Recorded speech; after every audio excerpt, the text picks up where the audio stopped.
D'après un certain nombre de bruits et de rumeurs, Jack Sparrow recruterait des matelots pour entreprendre un voyage vers la fontaine de Jouvence. Pas du tout. Pas question. Mais même si j'en avais l'intention, vous n'auriez pas envie de vous joindre à l'aventure, hein? Les réalisateurs sont inspirés par le thème de l'immortalité, avec de recours à des grandes mythologies, celle de Faust évidemment, celle de Frankenstein, celle de Dracula.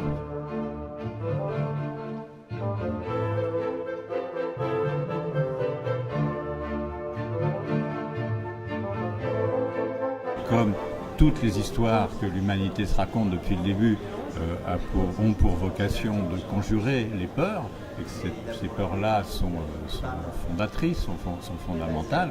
On a inventé toutes les religions du monde pour combattre la peur de mourir.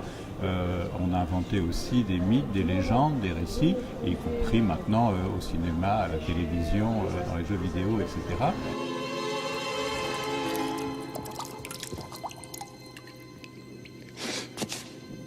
Tu as choisi judicieusement. Mais le Graal ne doit pas franchir la dalle scellée.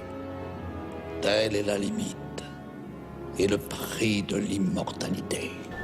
C'est-à-dire que c'est une quête sans fin et le Graal, on le cherche toujours, hein, et que ça disparaisse et enfoui, soit que c'était un leurre, soit que ce qui semblait devoir être un bonheur et une sorte de libération absolue, la libération de la mort, devient une malédiction. On pense par exemple à un personnage comme Highlander, qui est un personnage immortel et qui est très malheureux.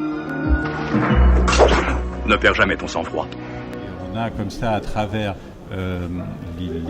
l'histoire du cinéma, un très grand nombre de figures autour de cette idée de l'immortalité, qui vient bien sûr de rêves anciens de l'humanité, mais qui trouve quelque chose de particulier pour le cinéma, parce que le cinéma, c'est l'immortalité.